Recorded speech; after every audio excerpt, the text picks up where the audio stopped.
Maro Itoje and the curious English habit of calling greatness overrated. There's a peculiar tradition in English rugby. It surfaces every few years, almost predictably. A player emerges whose talent is undeniable, whose achievements stack up against the best in the world, and whose influence on the field becomes impossible to ignore. And then, for reasons that often seem disconnected from performance or evidence, the debate begins. Is he actually overrated? The phenomenon has repeated itself across generations. It happened to great players before, and it is happening again today to Maro Itoje, one of the most decorated and influential forwards of the modern era. The criticism is persistent, often vague, and frequently detached from measurable reality. Yet despite the scrutiny, the facts surrounding Itoje's career paint a very different picture.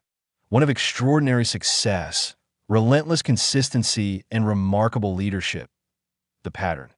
When elite players become targets, English rugby has, at times, displayed a curious tendency to question its most accomplished players. One notable example is Jeremy Guskett, widely regarded as one of the greatest outside centers in rugby history. Guskett's achievements with both England and the British and Irish Lions are legendary. Yet throughout his career, he was often labeled as too relaxed, too instinctive, or not sufficiently committed to the physical grind.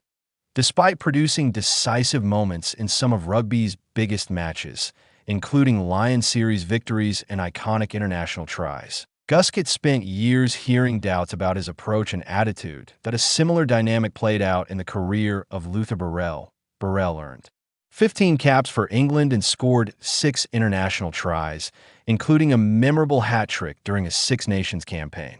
His strike rate compared favorably with many players who remained in the national setup for far longer. Yet his international career faded surprisingly quickly. Burrell later made headlines when he alleged that racism was present within English rugby dressing rooms. According to him, discriminatory comments disguised as banter had become normalized in certain environments. An investigation commissioned by the Rugby Football Union later concluded that his claims were true on the balance of probabilities, giving weight to concerns that many players had quietly expressed for years. Burrell eventually compared aspects of his experience to that of Colin Kaepernick, suggesting that speaking out about systemic issues effectively ended his professional rugby career. The numbers had supported Burrell's performances, but the recognition did not follow until the controversy forced a broader conversation. The first black England captain, the modern figure, the center of this debate, is Maro Itoje. Itoje's career achievements are staggering. Yet despite the overwhelming statistical and testimonial evidence in his favor, a small but persistent segment of the rugby discourse continues to question his value, his leadership, and even his status as a truly world-class player. The discussion has an additional layer of historical significance. Itoje became England's first black captain, and later the first black captain in the history of the British and Irish Lions. For many observers, that milestone represented a significant moment in the evolution of rugby union, a sport traditionally dominated by certain demographics. Yet the debate surrounding Itoje's abilities has sometimes seemed strangely resistant to evidence. The voices questioning his credentials often repeat similar criticisms: that he is overrated, that he lacks leadership qualities, or that he is somehow not quite the player his reputation suggests.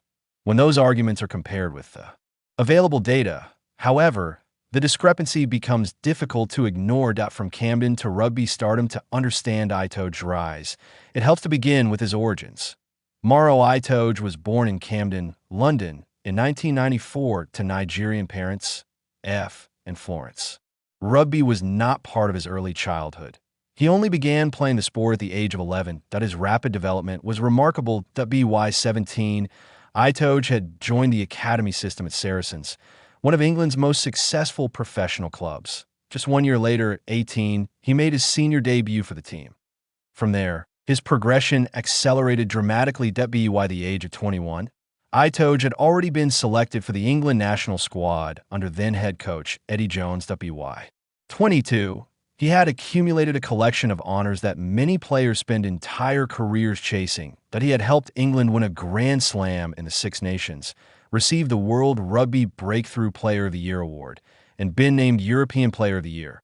Perhaps most notably, he was selected for the 2017 British and Irish Lions Tour of New Zealand, becoming the youngest player named in a Lions touring squad in the professional era. The Lions' breakthrough the 2017 Lions Tour proved to be a defining moment in Itoje's career.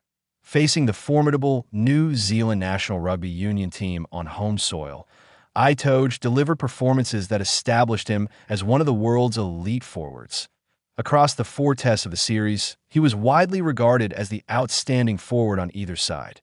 The Lions ultimately drew the series 1-1, an achievement that remains one of the most celebrated results in modern rugby. Itoje's influence during that tour cemented his reputation as a player capable of performing at the very highest level against the most formidable opposition. A trophy cabinet that speaks for itself since his breakthrough years. Itoje's list of accomplishments has continued to grow. With Saracens, he has won 5 premiership titles and 3 European Champions Cups, playing a central role in one of the most dominant club sides of the modern era. On the international stage, he has been nominated for World Rugby Player of the Year 3 times, a rare distinction for a forward. During the 2021 Lions Tour of South Africa, Itoje's performances again stood out. He was voted Lions Player of the Series by his teammates, highlighting the respect he commands within elite rugby environments. His leadership credentials also continued to develop. In 2025, Itoje was named captain of the British and Irish Lions for their tour of Australia, becoming the first black player to hold that role in the team's long history. Under his leadership, the Lions secured a 2-1 series victory, their first since 2013. The statistical case statistics rarely tell the full story in rugby, but in Itoje's case, they reinforce what coaches and teammates already know. Across the 2024 international calendar, Itoje recorded 15 turnovers for England, more than any other player from a Tier 1 rugby nation. He also led the charts in 2 other crucial areas: 300 attacking rucks hit, 137 defensive rucks hit. These numbers illustrate the workload Itoje shoulders during matches. While much of his contribution happens away from a ball, his impact is constant and relentless. During the current Six Nations campaign, his discipline and productivity have remained impressive. He has conceded only 3 penalties across 4 matches, while maintaining a tackle success rate of 92%. On average, Itoje completes 17 tackles per game and frequently arrives first at the breakdown, a role known as the first tackler, approximately 79% of the time. These metrics place him among the most active and effective forwards in international rugby.